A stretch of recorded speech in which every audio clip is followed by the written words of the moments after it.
We will be discussing the California Global Education Project Global Competence Framework and Educating for Global Competency Report.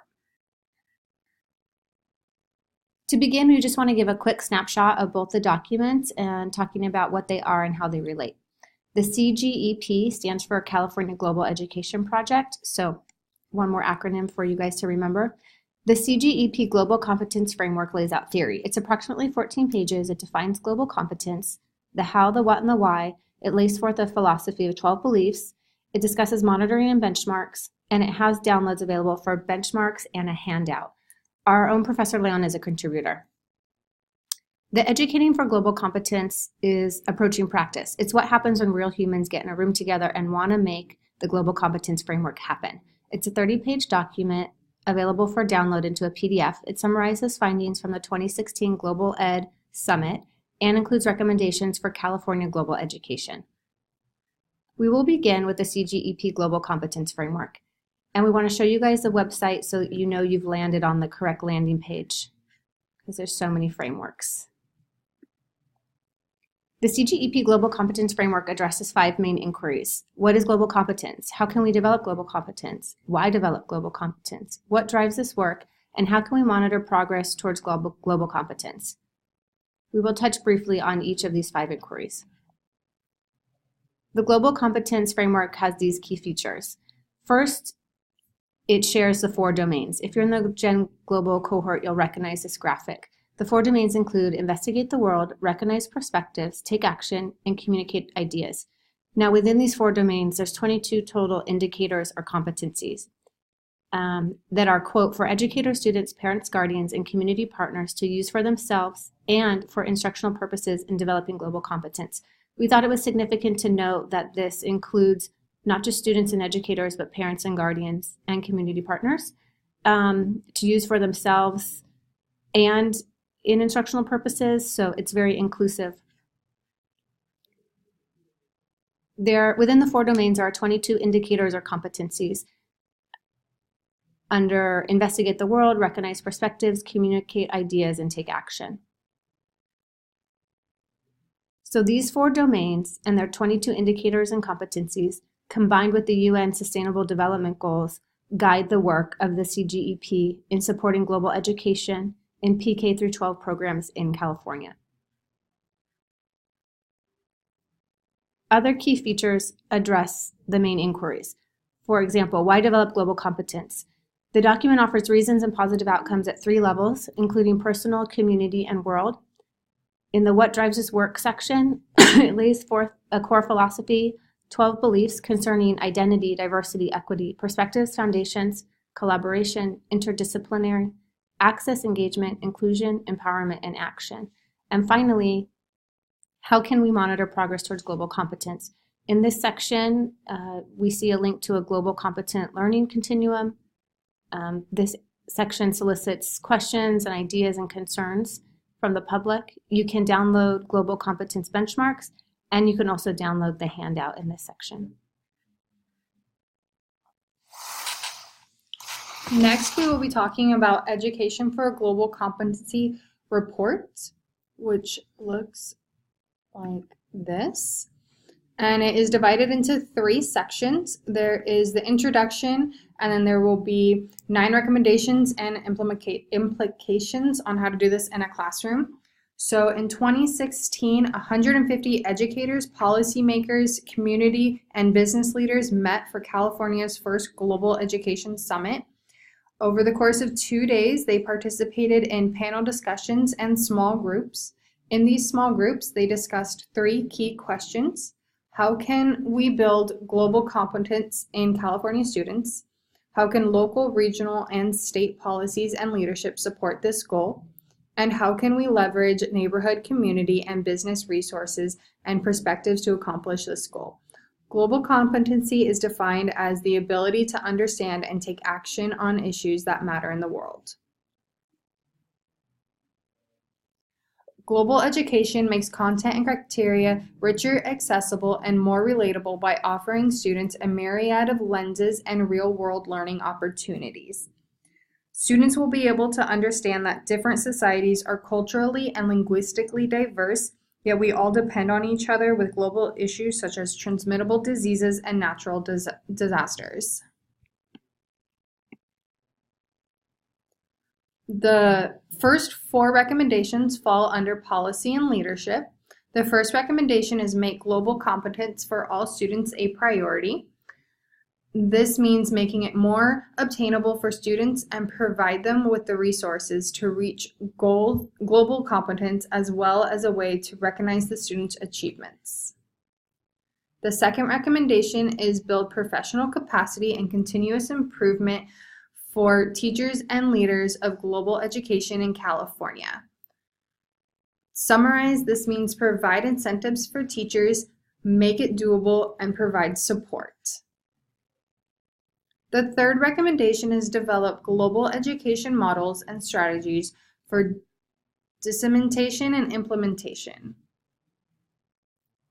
This means establish the curriculum for teachers to use and make the lessons and tools accessible.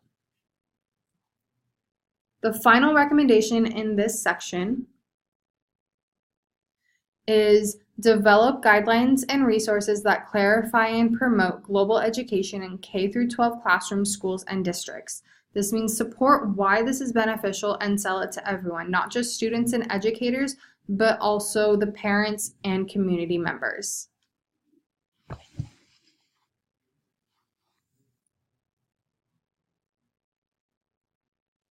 Under the next section, Teaching, Learning, and Schools, we answer the question, how will we build global competence in California students through teaching and learning in 21st century schools and local communities?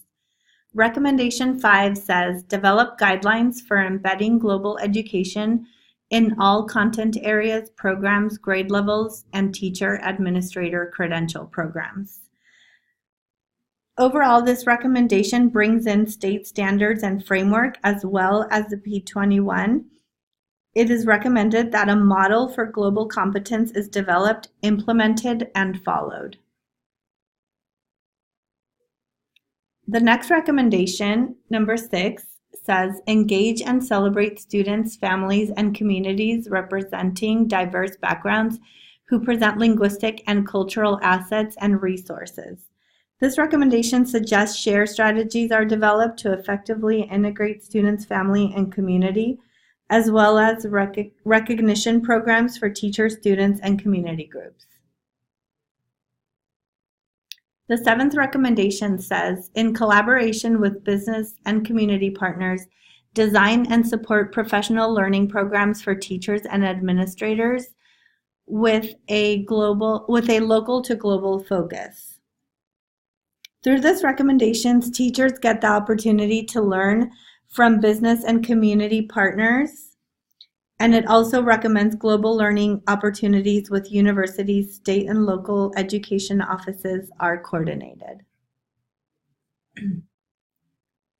Recommendation 8 says, increase offerings and participation in world language and dual immersion programs in PK through 20 that focus on global competence and lead to students developing proficiency in at least 2 languages. This recommendation highlights the importance of connecting language content with academic content, as well as teaching world languages and dual immersion programs. We have one recommendation under community and business, which answers the question, how should we leverage neighborhood, community, and business resources and perspectives to build global competency in California students? Recommendation 9 says, identify resources and partnerships that support global education and global ready workforce. So this recommends that you form partnerships with governmental and non-governmental agencies that support global education.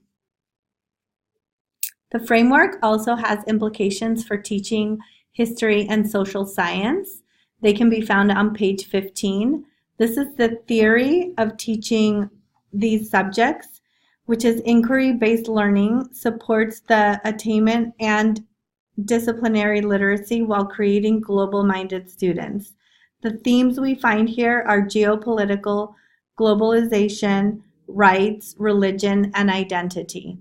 So this is the theory, and it can be put into practice, as we can see here in this lesson plan, where we can easily find and insert the daily inquiry question, engage, explore, and extend if we follow the framework. An additional resource that relates to the principles of global competence can be found on the website, the Global Oneness Project. This website offers a lot of resources, including videos and lesson plans. So how does it relate to guiding principles of the framework? Well, if we look at this video and lesson plan called Making It in America with the corresponding lesson plan, we can see that this particular lesson plan addresses 3 of the 4 domains: investigate the world, recognize perspectives, and communicate ideas. There isn't a clear-cut step 4, which is taking action, but if you want to do this lesson under the principles of global competence, an educator could very easily come up with that 4th step and address taking action. This lesson plan also addresses geopolitical themes of globalization, rights, identity, and religion. So we encourage you guys to check out this resource. Finally, we wanted to share a critique or area of concern. This pertains to recommendation number 7, which is in collaboration with business and community partners, design and support professional learning programs for teachers and administrators with a local to global focus. This kind of critique or area of caution could also apply to recommendation 9, identify resources and partnerships that support global education and global ready workforce. We just felt that an area of caution here would be that you need to be careful when involving businesses. While there could be many benefits, it has to be in the authentic interest of students and education, and not just a photo opportunity for a business to show off or sell a product. So the questions that we had are kind of, big questions. How can educators and educational institutions be mindful, and what measures and parameters exist to assure the school, teachers, or students are not exploited? How do you develop authentic, long-lasting relationships that are truly rooted in partnership and community when trying to attain this recommendation in the Global Competence Framework? This concludes our presentation. Thank you for listening.